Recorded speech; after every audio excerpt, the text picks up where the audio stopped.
George, after a very stirring week of revival here at the LEECH campsite, I dream of greatness. It culminated with several young folks and even some seniors giving their hearts to Jesus Christ and being baptized. Right here, they set up a pool right behind me here, and they're going to use this pool to baptize those who have decided that they want to follow Jesus every step of the way.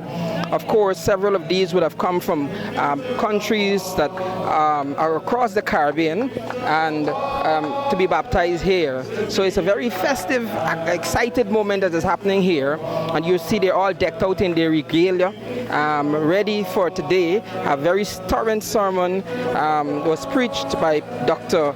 Dave McKenzie. Your gifts can take you, but your character can't keep you. And so I want to tell somebody here today, it's important to have good character. George, I have with me here the director of the Guyana Conference, the youth director of the Guyana Conference, Pastor Marvin Smith. Some people call it Dr. Marvin Smith, fully outfitted in his regalia. Doc, you've come to the end of this camporee here. What's your take on what happened this week? Yeah, I'm fully satisfied with all that has occurred thus far. I must say I'm even impressed. I believe that we have a good team of leaders here in Guyana. And I was a bit nervous initially as we launched to host such a major initiative. However, I think that it was done in a very exceptional way, and I'm satisfied. Our objectives were met. There was smooth transitioning. Our visitors were highly impressed. The image of Guyana is a beautiful one that was painted over the last few days. So I'm here with Dr. Lewis at the LEECH Camporee under the theme, I Dream of Greatness. Doc, how has been the week serving as the coordinator of this medical outfit here? The week was very productive. It wasn't anything out of the ordinary, thank God. What are some of the situations you had to deal with? So we had mainly respiratory tract infections. Because of the dust? Because of the dust and, the sun and the adjusting to the cold weather and then the hot weather in the day. So that was the main influx, the main reason for the influx of our patients. So I'm here with Sister Megan Sanko, and you are supervising the local arm of the University of the Southern Caribbean. Correct. At this weekend's activity.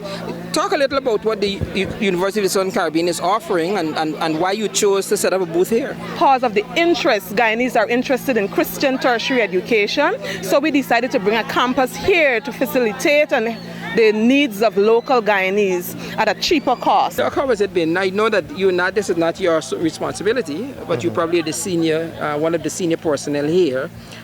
What's your take on how the operation would have gone this week? The feedback I've gotten is that this year seemed to be a much better year. More persons were involved.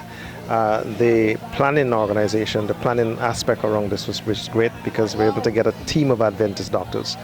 To my surprise, I didn't know there were so many Adventist doctors around, and I've been given the opportunity to meet with these Adventist doctors, and hopefully we can take this to another level where we can use those Adventist doctors within our very own institution, Davis World Hospital. Several young people decided to follow Jesus every step of the way into the what they call the watery grave, where they died to their old selves and are resurrected to a new life in Jesus Christ. Back to you, George.